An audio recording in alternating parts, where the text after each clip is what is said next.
राजकारण म्हणलं की महत्वाचा मुद्दा पुढे येतो तो म्हणजे शेतकरी।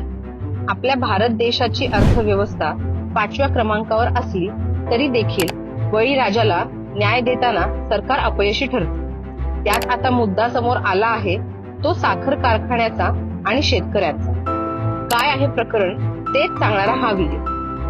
नमस्कार, तुम्ही पाहताय लोकतंत्र। महाराष्ट्रात साखर कारखानदारांनी शेतकऱ्यांचे 440 कोटी रुपयांची रक्कम थकबाकी करून ठेवली आहे। तसं बघायला गेलं तर शेतकऱ्यांकडून खासगी किंवा सहकारी कारखान्यांनी ऊस खरेदी केला तर त्याला 14 दिवसांच्या आत बळीराजाला रक्कम द्यावी लागते। मात्र असे न होता 440 कोटी रुपयांची रक्कम शेतकऱ्यांची अडकली आहे। प्रशासनाने आता यावर कठोर भूमिका घेतल्याचे दिसत आहे। साखर कारखाना आयुक्तालय या कारखान्यांवर कारवाई करणार आहे अशी माहिती आता समोर आली आहे।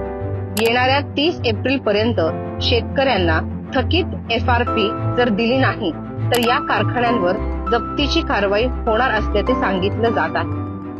साखर आयुक्त डॉक्टर कुणाल खेमनार आणि साखर संचालक यशवंत गिरी हे दोघेही याबाबत आक्रमक झाले आहेत। त्यामुळे राज्यातील शेतकऱ्यांना FRP देण्यासाठी हात मागे घेणाऱ्या 17 साखर कारखान्यांना आयुक्तांनी काही दिवसांची मुदत दिली आहे।